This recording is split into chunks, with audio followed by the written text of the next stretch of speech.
afternoon. Okay. Let me just get right to it. But basically, before I do, let me just stress that agriculture is really the most important sector, I think, to everybody in here, because everybody has to eat, isn't it? Yes. So we depend on agriculture to get our food. We do the work, we do the science in order to get you the food that you need. Okay. Right, let me start with shock therapy.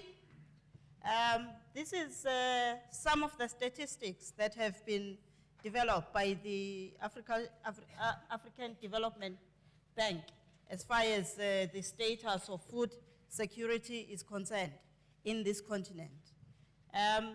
So I'll just emphasize the last bit. I'm sure that the eye moves faster with the slide, so I'm sure you've read the rest of the slide, but let me emphasize the last point, that Africa's farm yields are low, with the agriculture sector being the least productive in the world.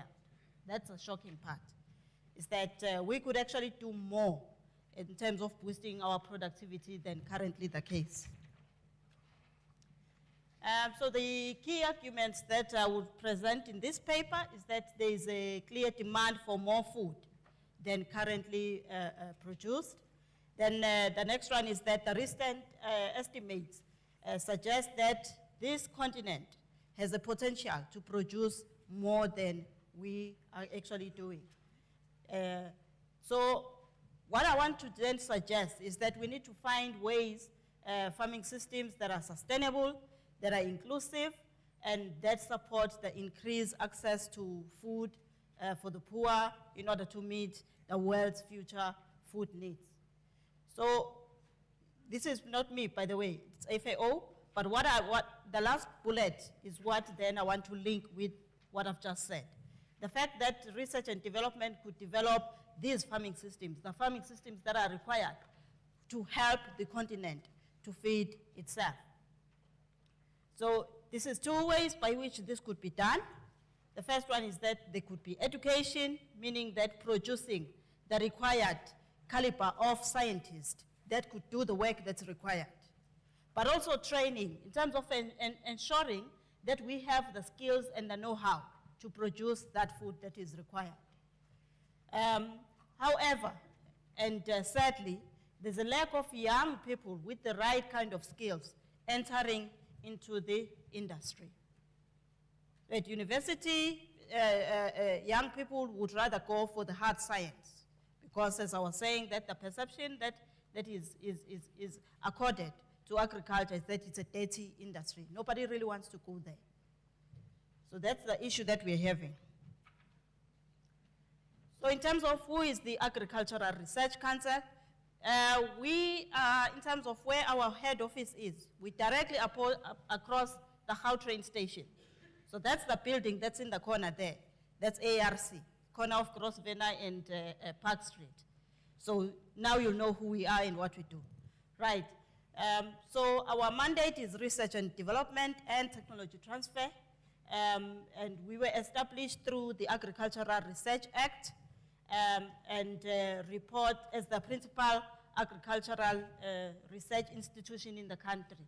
I know that there's a whole lot of other bodies that do agricultural research, but as far as the primary mandate is concerned from the Act legislative mandate, it's the ARC that has that.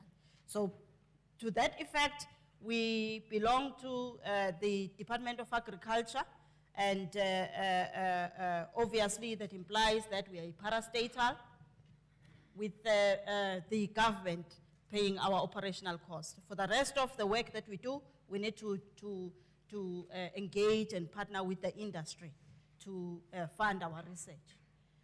So I've already said what we do as far as the research, technology development, and transfer is concerned. So training and capacity building helps the organization to discharge its technology transfer mandate. This is where we are located. The majority of our institutes, as you can see, are here in Pretoria. But we also do have institutes at Rustenburg, Nelspruit, Potchefstroom, Bethlehem, and Stellenbosch. Stellenbosch is where we have our wine. We do work in deciduous fruits as well as in the viticulture industry, producing wine. Right? You may be asking yourself, okay, you've told us who with the ARC, what you do, and so what. So as far as the technology transfer mandate is concerned, I would just like to share with you this afternoon what work we do and the work that's entailed within that function. The first bullet point is talking about how education and training is changing before our very eyes, and as such, we need to make sure that we gain the skills and the know-how. You would remember the problem that I talked about in the first slide about food insecurity. So basically, the reason why the ARC does work in terms of skills development and transfer, or rather an information dissemination, it's because we need to help this country in particular, although our work also extends beyond the South African border. But we need the ability to, meaning insight and capacity to, one, decide on the best ways of growing food, two, to tend up in the best way possible animals, then three, to optimize on the performance of the natural resources that the country has, and four, to add value to the raw products, raw agricultural products that are being produced. So the value of research and development, if we consider these 4 bullet points that I've said, the value of research and development as a driver of knowledge is important in terms of propelling the economic growth and innovation. Just to share with you, in terms of the few initiatives, as Peter was saying, is that we conduct training to enable the organization to impart knowledge and information to a wide spectrum of users of the agricultural research and development output. One of these interventions we undertake is training. So I'll talk more as far as training is concerned. We are accredited by the Agricultural Sector Education and Training Authority, and I took the liberty of including our certificate here, but besides the accredited courses, we also offer non-accredited courses. And through these programs, both accredited and non-accredited, we cover a wide sector of the society, the agricultural sector in particular. We train farmers, we train extension officials, we train development practitioners, we train lecturers from various universities, subject matter specialists from schools, as well as processors. For example, people do the value addition aspects of the raw product. So we develop the capacities and competencies that are required in the modern agricultural sector. So we would have courses in animal production, plant production. Even within those two production sectors that I've mentioned, there will be training that is specifically targeted to whatever the client wants. If a client wants training on poultry production, we would provide that. On small stock, dairy, beef, we would provide such training. In the same token, even with vegetable production, we would actually tailor it to what the client is looking for. Our emphasis really is on imparting the skills that would enable one to engage successfully up to marketing whatever product we've trained them on. So we also invest in strengthening our own human capital for excellence in agricultural research and development. I've already talked about our clientele really, so I'll just skip right past this slide. Moving on with more of our initiatives, I have 2 scientists here that we are very proud of that I wanted to just show in terms of what our work entails. We have here Professor Lakine Tambale. Last year, he received the 2014 Biotech Fundi Award for his innovative work that he does through the assisted reproduction technology, where he engages in embryo transfer, artificial insemination, just to help to improve the livestock gene that could be, to ensure that each farmer that we engage with have good quality livestock. But also even Dr. Thobela Nkukwana, she does innovative work as far as the nutrition, boosting the nutritional aspect of the poultry feeding. She's a poultry nutritionist, by the way. So these two young scientists that I've mentioned, they work with a lot of young people. And these young people are recruited through what we call the professional development program. Right now, as I am speaking, we have over 300 people of these young people. We recruit 100 people annually, the young people annually. And they would be like a normal student. They would be enrolling with whatever university that they are enrolling with.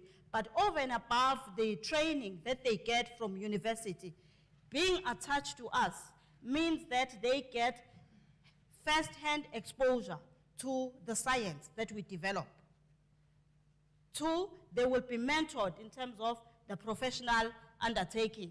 What is needed as far as if you're a genetist, you're an animal genetist, what does that entail? They'll be learning about professional etiquette, how to conduct their work, so that by the time that they finish the program, they are ready to be employed. The good thing with this program is that we actually employ 60% of the professional, these students that will be under the program, and the rest of the 40% are absorbed by the industry. This is just one of our programs that we undertake, which is called Agricultural Research for Development Program, which includes the researchers, lecturers, extension officials. This is just, we conducted an evaluation, and these are the topics, by the way: soft skills on team management, communication, negotiation, skills that are very important and that they do not get through their university training. So we take young people who are new in lecturing, who are new as researchers, and we take them through this program. Another one, I talked about how we conduct training for farmers and such. We have over 100 short learning programs as well as skills programs that are from NQF level 1 up to 4, ranging from different short-term periods. All these learning programs are designed and developed internally by the ARC's researchers in collaboration with corporate training and extension unit. That's where I'm from. And the design of this program, it includes both theoretical and practical training. So far, just to give you a glimpse, ladies and gentlemen, in terms of who do we reach through these courses of ours. I provided data for the past 3 years in terms of from our annual reports, which you can visit our website in case you want to learn more. But basically, this is the number of people that we have actually reached in the sector.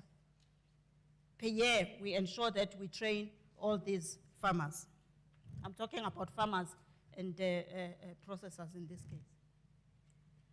This is the last slide, actually. I've already said about how emphasis is on skills development.